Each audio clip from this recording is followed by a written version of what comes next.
From the Detroit Free Press, I'm Kayla Cockrell with today's Free Press Voice Briefing. It's Monday, November 28th, 2022.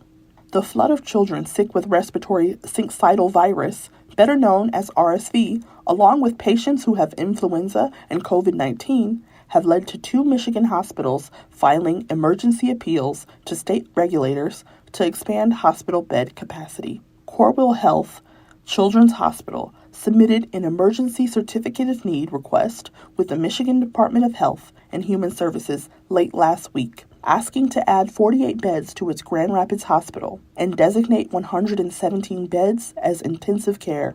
OSF Healthcare St. Francis Hospital in Escanaba submitted a similar emergency request to add 24 beds. In southeastern Michigan, the RSV surge appears to be waning, said Dr. Whitney Minnick, pediatric chief of the emergency center at Corewell Health, William Beaumont University Hospital in Royal Oak. The number of kids seeking treatment for RSV at the 8 hospitals and 3 emergency centers run by Corewell Health East, formerly known as Beaumont Health, dropped about 47% over the past 3 weeks. Minnick said,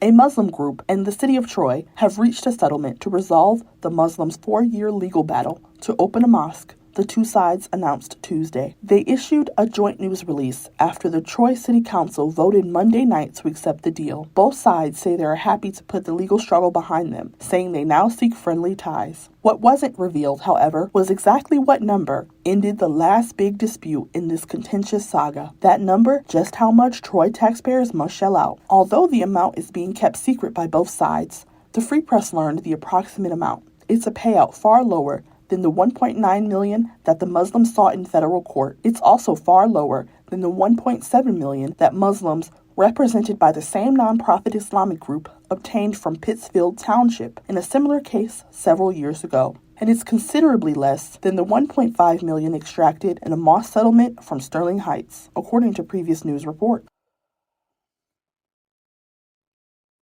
Tanai Laley wants to pass down her grandparents' home, the one she's living in now, to her own children. The 3-bedroom bungalow on the west side of Detroit is full of family memories, like opening up gifts at midnight on Christmas and Thanksgiving dinners that continue to this day. When her grandmother died just a few years ago, Laley decided to stay in the home.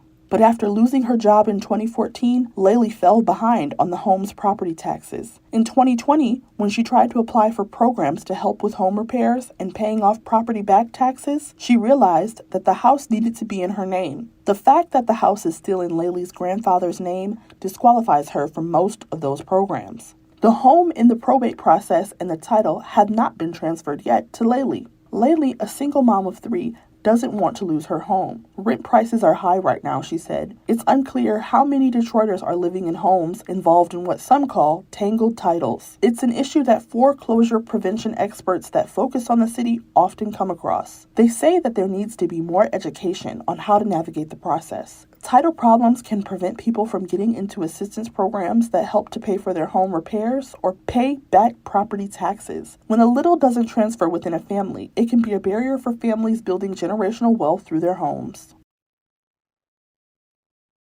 To read more on this story, and for more stories from the Detroit Free Press, be sure to check out freep.com. That's FREEP.com.